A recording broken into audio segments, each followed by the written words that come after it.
Hi everybody, welcome back to History in Context. I hope you all are staying safe. So to begin today, I'd like to share some announcements that I have before I get into our main topic. The first is I hope that you are going over to historyincontext.com and reading the blog. Now the blog and the YouTube videos, we're trying to sync them up, but we're kind of catching up and kind of rearranging things to make them flow a little bit better. So please bear with us.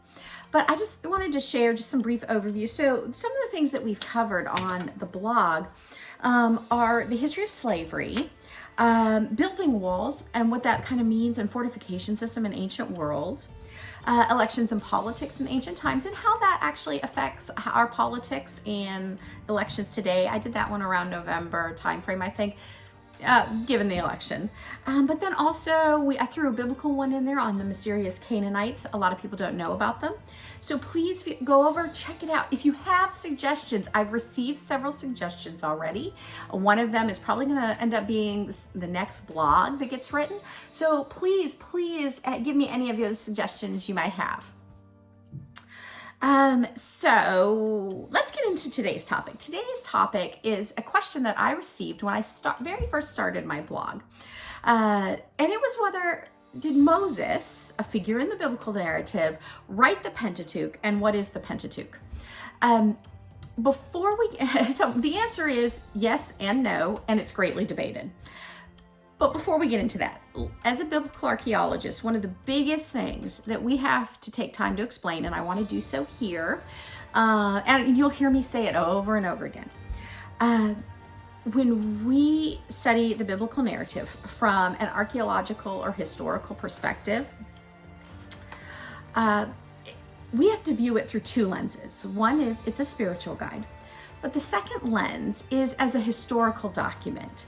Think geographical markers, historical synchronisms, evidence of daily life is what we're looking for.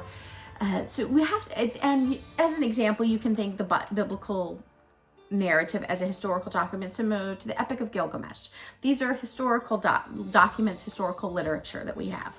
And so we have to view it that way. Now,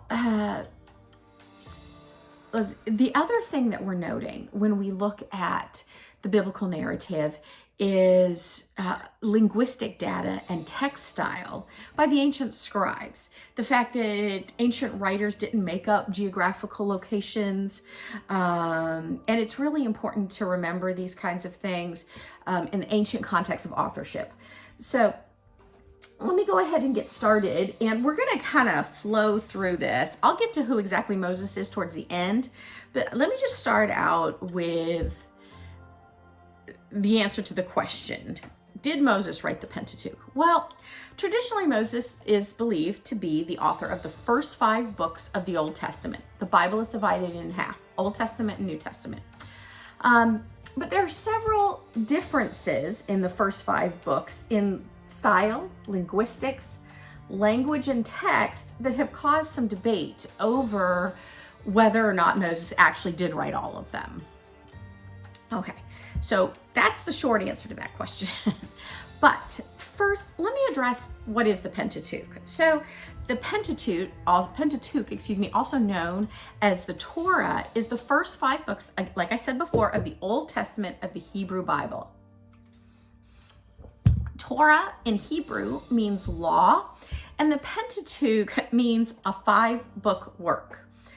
It is the 5 books of law.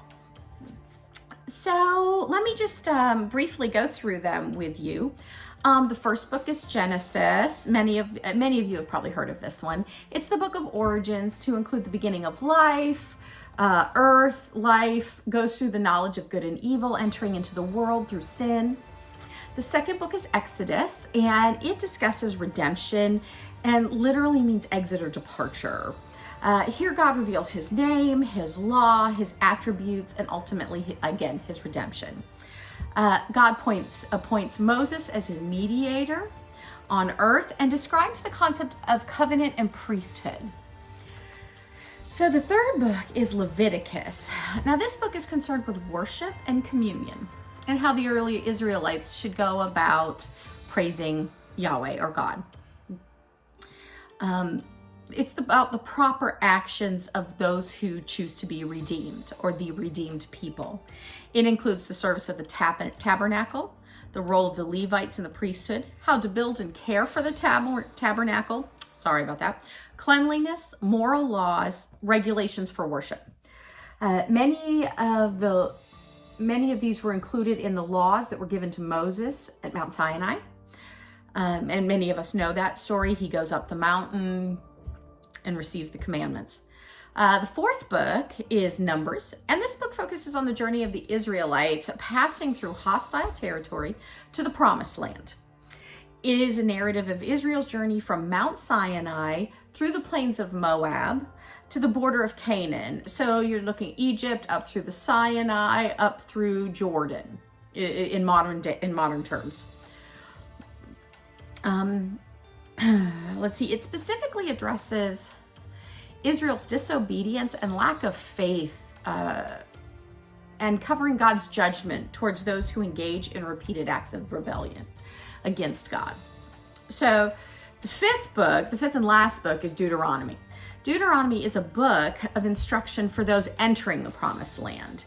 It's here in Moses and the Israelites are in the territory of Moab, in Jordan, where the Jordan River flows into the Dead Sea. Archaeologically speaking, we suspect it's around the area of Mount Nebo in Jordan. And Mount Nebo is also traditionally viewed as the spot where Moses died before entering before the Israelites enter the Promised Land. And it's at this point that Moses actually passes on leadership to Joshua as the people now begin to move. So the 5 books are not meant to be viewed separately, but rather they are meant to be continuously read and are really extensions of one another. All right, now let's go on to the actual authorship.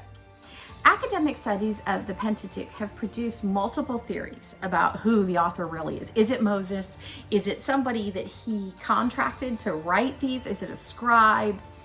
So there are kind of 2 views, but then under those 2 views are several more that break down and some of the issues that we have with the Pentateuch. So there's mosaic authorship, and that theory states that Moses did in fact write all the books of the Pentateuch, and he commissioned the sections to be written by a scribe after his death, because in several sections it refers to him posthumously. You know he's dead, and yet it refers as if he's talking, if he's the one writing. So he obviously can't write those parts, and he's commissioned a scribe, and that is all part of the mosaic theory.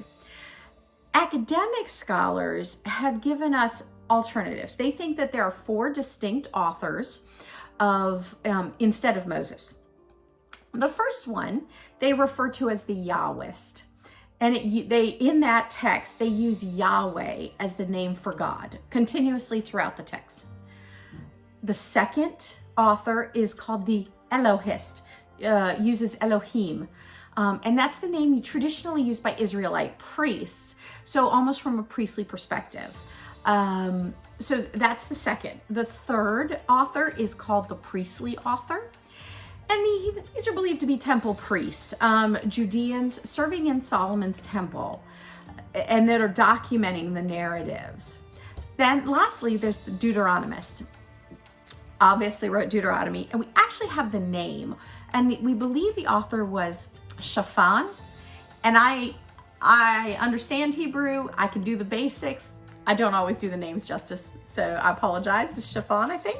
Shaphan. And he led the king to change early Israelite worship to one God and one temple. And that's kind of what in these 5 books, that's where the Deuteronomist comes out. Okay. The reason for writing the books centers on the destruction of the kingdom of Israel by the Assyrians in the late 8th century. They were finding it necessary to document their oral history. As many of you know, in history, oral tradition was vital to passing on information. And we do need to look at those. Not all of them were sensational, fantastical myths. Some of them were actually based in truth. this is one of those. And so scribes were very quickly trying to document Moses, his journey, bringing the people out of Egypt into Israel, and that the whole narrative. So scholars, here's the problem. Scholars, the reason that we have the scholarly theory is because they noted linguistic differences, to include the style of writing changed in the 5 books. The language used changed. Even the way the text was laid out was often sometimes contradictory in areas. And so that presented a problem. Like, why, if Moses wrote one fluid 5 books that were meant to be read together, why those differences? Well, so in the 18th and 19th century, this is just as an aside, German scholars suggested that it was a composite work by editors tying together earlier written texts from various authors. Now, that's possible. Like, scribes could have been documenting the different sections, and then scholars, other scribes and authors at the later time period were gathering those to put them in one cohesive book. As an aside, in ancient writing, if repetition does occur or is contradictory, it usually means there are 2 versions of the same story, and that the author, the scribe, the ancient scribe, is trying to reconcile the differences. Here, when it comes to Moses, it's important to note the linguistic differences, but I think it's more important to put it all together. We should consider oral tradition here. As different tribes in different regions of the Levant passed on oral traditions of their Old Testament patriarchs, especially Moses, even Abraham, Isaac, Jacob, all of these essential figures to the biblical Old Testament. As we're putting them together, we need to understand that it became important to those people to document the narrative through writing. They couldn't just pass them on orally. So the collaboration and collection of stories that we see allows for this kind of transition from oral history to written history. It's not saying that Moses didn't write it. It's saying that Moses may have spoken it, may have even contributed to the initial writings, but as it was passed on through generation and generation, and we become farther and farther removed from those initial Israelites who entered the Promised Land and Moses and his life, we needed to have a clear documentation. And so I believe that this is where I'm putting an opinion in here, but as an academic and a scholar, I believe that that's one of the reasons, that's one of the ways in which I would view the authorship of the first 5 books of the Old Testament, the Pentateuch. Did Moses write them, inspire them? I think so, but I think his writings have been passed on, and so what we see now today is modern scribes having put those all together. That takes into account the linguistic differences, text differences, things like that, okay? So hopefully that answers that question. Now, let's begin to talk about who is Moses. All right, so we've answered the question about the authorship and what the Pentateuch is, but let's talk about who is Moses. I know that there are people out there who don't know about Moses. So Moses, is the main religious figure in multiple living world religions that we have today. He is a prophet and a leader in Judaism, Christianity, Islam, and Baha'i. Now, Moses is most known for delivering his people from slavery in Egypt to the border of the Promised Land. There have been academics and those in history, and especially Egyptian history, those early historians who have claimed he's the founder of monotheistic belief. That means a belief in one God, not multiple gods. Which was the belief in multiple gods, or a pantheon of gods, was very common in ancient Egypt, ancient Mesopotamia, and so they believed that Moses kind of brought this concept of a monotheistic religion or belief system, to fruition. I'm not sure that's quite accurate, but we'll leave that one there for now. So Moses was born in Egypt at a time when the Pharaoh feeling threatened, trying to squash rebellion in his empire and his territories, ordered the murder of all Israelite newborn boys. Well, obviously not wanting her child to be murdered, Moses' mother in the story places him in a basket and sets him sail down the Nile River. Luckily, Moses' daughter Pharaoh's daughter, I apologize for that one. Pharaoh's daughter finds Moses and raises him in the court as an Egyptian. But what is an adult? So he grows up in the Egyptian court, experiences Egyptian life, has an understanding of Egyptian cultic and religious practices. And that actually comes into play later. But again, story for another time, but it has to do with idols. And idols being used as an intermediary to understanding and to communing with the greater God or gods in Egypt's case, excuse me. Hold on just a moment. Mm-hmm. Okay, so Moses grows into adulthood in the Egyptian court, is treated like a prince in the court, but he witnesses an overseer abusing an Israelite slave, and he's upset, he's angry, and he actually kills the overseer.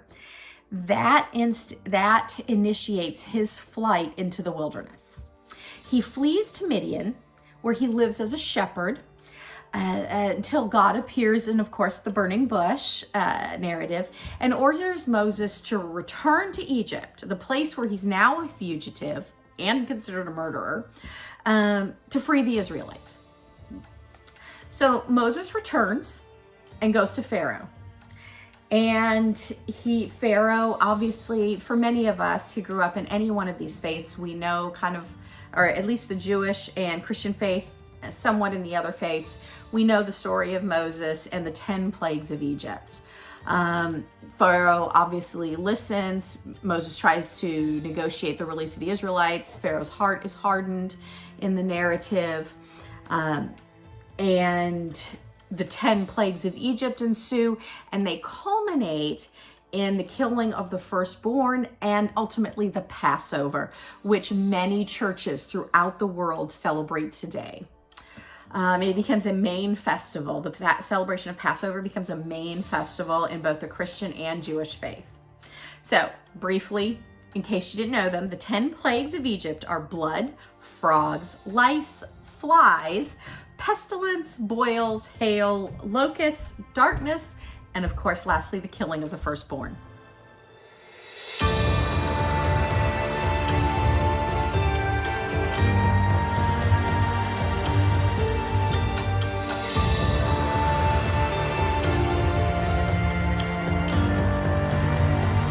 So Moses becomes and remains the Israelite leader until his death. The narratives include the crossing of the Sea of Reeds, guiding them through the wilderness, and then, of course, receiving the 10 Commandments.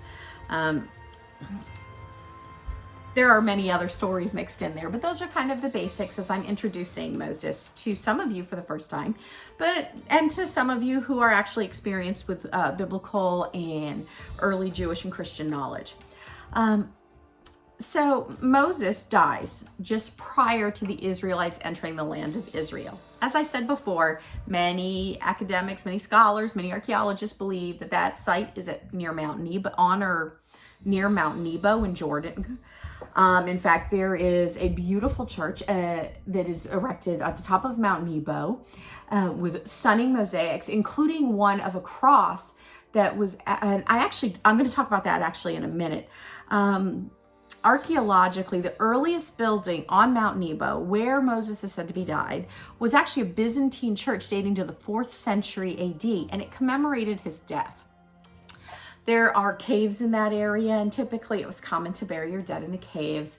So there are some caves that the local guides like to point out as possible caves where Moses' body was buried, which is always kind of fun to go and listen to if you visit. Let's see, the church is actually mentioned in a pilgrimage account. And this is how, again, archaeology, this is how we do documentation. We look at all the documents, not just religious ones, but we also look at secular ones. It's mentioned in, church is mentioned in a pilgrimage account by, and I hope I don't get this name right, Lady Etheria in 394 AD. Since that time, and I'm kind of talking about Nebo because this is the last place where Moses views the promised land.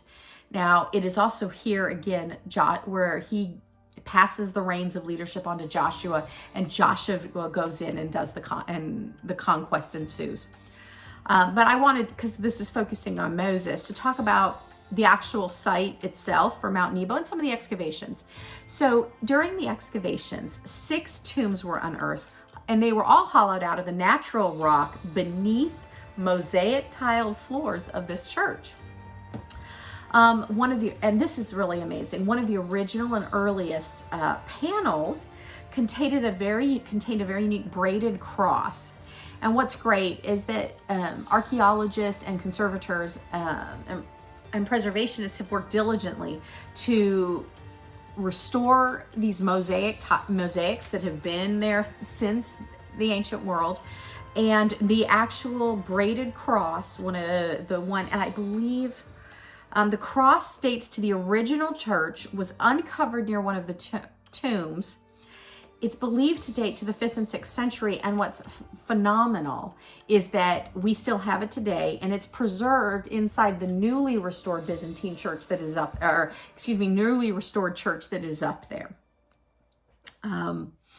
So this is just kind of an overview that I wanted y'all to have of who Moses was, and the authorship of the Pentateuch. A lot of times we have questions about how those intersect, and so I hope I've answered them. Thank you so much for writing in and sending the question in. I had great fun kind of remembering all of this from my own academic studies that were earlier on. But thank you for joining me today. And again, there will always be truth when we view history in context. Thank you so much, and stay safe.